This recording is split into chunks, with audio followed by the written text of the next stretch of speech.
మిత్రమా, మనిషిది చాలా విచిత్రమైన స్వభావం. ఇసుకలో సౌధం చూస్తాడు, రాయిలో శిల్పం చూస్తాడు, లోహంలో ఆభరణం చూస్తాడు, ఆకులో ఔషధం చూస్తాడు, అద్దంలో అందం చూస్తాడు, వ్యసనంలో ఆనందం చూస్తాడు. కానీ సాటి మనిషిలో మాత్రం మనిషిని చూడలేడు. ఎందుకో విచిత్రం కదా మిత్రమా. వృక్షాలు మాట్లాడవు, పక్షులు మాట్లాడవు, జంతువులు మాట్లాడవు, సూర్యుడు మాట్లాడడు. కానీ పరిపూర్ణంగా ప్రకృతి శక్తితో వాటి ధర్మాలు నిర్వర్తిస్తున్నాయి. మనిషి ఎక్కువగా మాట్లాడి ఏ ధర్మము నిర్వర్తించడం లేదు. ఏదైనా సాధించడానికి సాధన చేయాలి మిత్రమా, వాదన కాదు. ఒకటి గుర్తుంచుకో మిత్రమా, మనం ఎంత మంచిగా ఉన్నా ఎవరో ఒకరి కథలో చెడ్డవాళ్లమే. కాబట్టి ఇతరులకు నచ్చాలని నటిస్తూ బ్రతకడం కన్నా మనకి నచ్చినట్లు బ్రతికేయడం చాలా మంచిది కాదంటారా? ఇది రాసి పెట్టుకో మిత్రమా. నేనెందుకు నిరంతరం శ్రమించాలని నీ హృదయం నిన్ను అడిగితే నీ హృదయానికి ఇలా సమాధానం చెప్పు. నిరంతరం శ్రమిస్తూ ఉంటేనే జీవం అంటారు. బద్ధకం, సోమరితనం చూపెడితే శవంతో పోలుస్తారు. అర్థమైంది అనుకుంటా. నీ మొదటి విజయం ఏంటో తెలుసా మిత్రమా? నిన్ను నువ్వు ప్రేమించుకోవడం, నిన్ను నువ్వు గౌరవించుకోవడం, నిన్ను నువ్వు నమ్మడం. ఇవన్నీ నువ్వు చేస్తే జీవితంలో విజయం సాధించినట్లే. అవునా మిత్రమా? నీకున్న అందమైన రూపం కేవలం ఎదుటివారి కళ్లను మాత్రమే దోచుకుంటుంది. కానీ అందమైన వ్యక్తిత్వం నీదైతే అది నీ చుట్టూ ఉన్న వారి మనసు దోచుకుంటుంది కాదంటారా? అద్దం మన ముఖంలో మరకని చూపిస్తే మరకని తుడుచుకుంటాం, కానీ అద్దాన్ని పగలగొట్టం కదా. అలాగే ఎవరైనా మనలో లోపాన్ని చూపిస్తే దాన్ని సరిదిద్దుకోవాలి మిత్రమా. వారిపై కోపం చూపించకూడదు. మనం బాధలో ఉన్నామంటే గడిచిన కాలంలో బ్రతుకుతున్నామని అర్థం. అదే ఆతృతతో ఉన్నామంటే రేపటి గురించి ఎక్కువగా ఆలోచిస్తున్నామని అర్థం. అదే ఆనందంగా ఉన్నాము అంటే ప్రతి క్షణం ఆస్వాదిస్తూ వర్తమానంలో ఉన్నామని అర్థం. అవునా? నేను ఎందుకు ఓడిపోతున్నానని మనిషి అడిగిన ప్రశ్నకు కాలం చెప్పిన సమాధానం: ఎండ, వాన, కాలరాత్రి, కఠినమైన పరిస్థితి ఏదైనా రాని నేను ఎప్పుడూ నడుస్తూనే ఉంటాను. అందుకే నేను ఎప్పుడూ ఓడిపోను అని నువ్వు కూడా నాతో నడిచి చూడు, ఎప్పటికీ ఓడిపోవు అంది. అర్థమైంది అనుకుంటా మిత్రమా. నువ్వు ప్రశాంతంగా జీవించాలంటే ఇతరులలో లోపాలను వెతకకుండా ఉంటే చాలు. కోపంగా మాట్లాడితే గుణాన్ని కోల్పోతారు, అధికంగా మాట్లాడితే ప్రశాంతతను కోల్పోతారు, అనవసరంగా మాట్లాడితే అర్థాన్ని కోల్పోతారు, అహంకారంతో మాట్లాడితే ప్రేమను కోల్పోతారు, అబద్ధాలు మాట్లాడితే పేరును కోల్పోతారు మిత్రమా. ఆలోచించి మాట్లాడితే ప్రత్యేకతతో జీవిస్తారు కాదంటారా? జీవితంలో ప్రతి ఒక్కరూ తెలిసి తెలియక తప్పులు చేస్తుంటారు. ఎవరైతే తమ తప్పులను సరిదిద్దుకుంటారో వారు ఖచ్చితంగా ఉన్నతమైన వ్యక్తులుగా ఎదుగుతారు మిత్రమా. మిత్రమా, స్త్రీకి మగవాడి కన్నా ఆత్మవిశ్వాసం ఎక్కువే. స్త్రీ భర్త మరణించిన ఆత్మవిశ్వాసంతో సుఖంగానే జీవిస్తుంది. అదే మగవాడు భార్య మరణిస్తే దిక్కులేని వాడు అవుతాడు. అందుకే భర్త కన్నా భార్య వయసులో తక్కువగా ఉండాలన్నారు మన పెద్దలు. మిత్రమా, ఒక మనిషి చచ్చిపోతే బాగుండు అని ఎప్పుడు అనిపిస్తుందో తెలుసా? మన మానాన్న మనం దూరంగా ఉన్నా పని కట్టుకొని వచ్చి మరి మనసును నొప్పించే మాటలు విసిరి మనల్ని అవమానపరిచి కించపరిచినప్పుడు.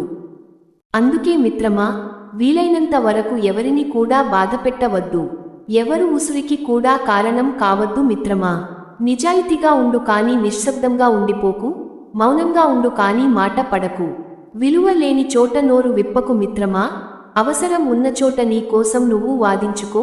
మనకోసం ఎప్పుడూ ఎవరూ రారని గుర్తించుకో మిత్రమా. జీవితంలో ప్రవర్తన ఎల్లప్పుడూ తెలివి కంటే గొప్పదే. ఎందుకంటే కొన్ని పరిస్థితుల్లో మన తెలివితేటలు పని చేయకపోవచ్చు, కానీ మన ప్రవర్తన పరిస్థితులను చక్కదిద్దుతుంది. మన నడవడిక చెప్తుంది మిత్రమా కుటుంబం ఎలాంటిదో అని. మనం మాట్లాడే మాటలు చెప్తాయి స్వభావం ఎలాంటిదో అని.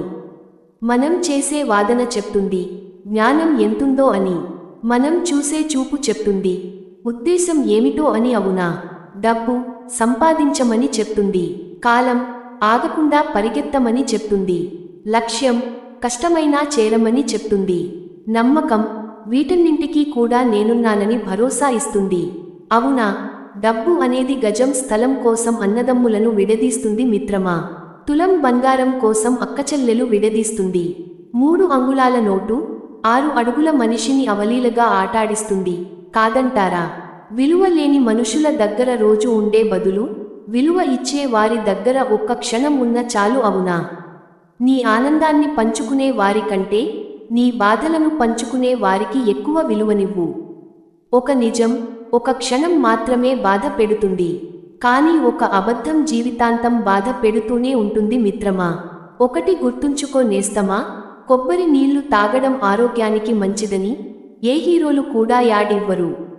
ఎందుకంటే హీరోలకు కోట్ల రూపాయలు ఇచ్చేంత స్తోమత ఆ కొబ్బరి తోట రైతుకి ఉండదు కాబట్టి.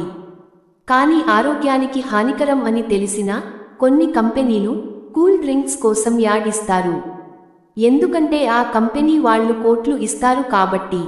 డబ్బు కోసం చేసే వృత్తి వాళ్ళది, మంచి చెడు తెలుసుకునే పని మనది మిత్రమా.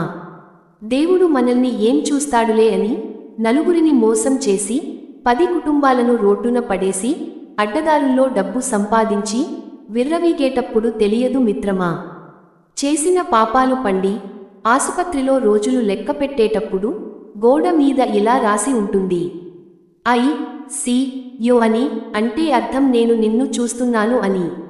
దేవుడు అన్ని చూస్తూనే ఉంటాడు మిత్రమా. సంపాదన లేని మగవాడిని, సంతానం లేని ఆడదాన్ని ప్రశాంతంగా ఈ లోకం బ్రతకనివ్వదు, అవునా? నచ్చినంత నవ్వితే పిచ్చివాడు అంటారు, తనివి తీర ఏడిస్తే పిరికివాడు అంటారు, మర్యాదగా ప్రవర్తిస్తే అమాయకుడు అంటారు, జ్ఞానం ప్రదర్శిస్తే గర్విష్టి అంటారు, తెలిసి తెలియనట్లు ఉంటే తెలివి లేదు అంటారు, కలుపుగోలుగా మాట్లాడితే వగరుబోతు అంటారు, ఒంటరిగా ఉంటే ఏకాకి అంటారు, నలుగురిలో ఉంటే తిరుగుబోతని అంటారు, మౌనం వహిస్తే చేతగాని వాడు అంటారు, కాదని వాదిస్తే అతివాది అంటారు, ఏదేమైతే నాకేంటిలే అని ఊరుకుంటే స్వార్థపరుడు అంటారు. ఎలా బ్రతకాలో ఎదురయ్యే లోపు చితికిపోతుందేమో ఈ బ్రతుకు. లోకమంతా మెచ్చేటట్లు బ్రతకడం అంటే మనకి మనము చచ్చినట్లు బ్రతకడమే అని గుర్తుంచుకో మిత్రమా. ఒకరిని మనస్ఫూర్తిగా ప్రేమించడం మొదలు పెడితే దానికి అంతం మరణం మాత్రమే. మనిషికి తప్ప మనసుకు చావు లేదు మిత్రమా. అర్థం చేసుకునే మనసు, క్షమించే గుణం, చెయ్యి అందించే స్నేహం, ఓదార్చే హృదయం ఇవే మన జీవితానికి నిజమైన ఆస్తులు కాదంటారా మిత్రమా. భార్యను నిజంగా ప్రేమించే భర్త ఇలానే ఉంటాడు. భార్యను ఇష్టపడే భర్త ఎప్పుడూ తన భార్యను నియంత్రించాలని కోరుకోడు. తన భార్య ఇష్టాలను మరియు కోరికలను గౌరవిస్తాడు. భార్యను ఎవరి ముందు కూడా కించపరచడు. తన ఇష్టానికి అనుగుణంగా భార్యను మారిపోవాలని ఎప్పుడూ కూడా ఫోర్స్ చేయడు మిత్రమా, కాదంటారా. ఈ వీడియో గనుక నచ్చినట్లయితే మరిన్ని వీడియోస్ కోసం మన ఛానల్ని సబ్స్క్రైబ్ చేసుకొని మాకు కొంచెం సపోర్ట్ చేయండి. ధన్యవాదాలు.